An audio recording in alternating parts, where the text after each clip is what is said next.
You ask Tiger to solve. This deals with linear equations with one unknown. The final result is r equals 5. Let's solve it step by step. Simplify the expression. Simplify the arithmetic. Swap sides.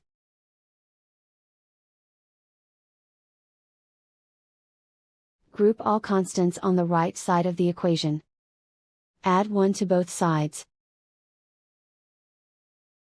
Simplify the arithmetic.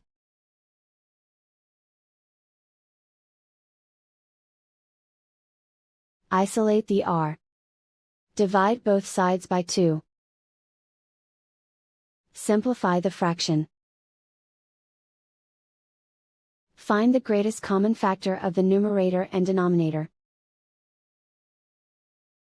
Factor out and cancel the greatest common factor. And so the final result is r equals 5.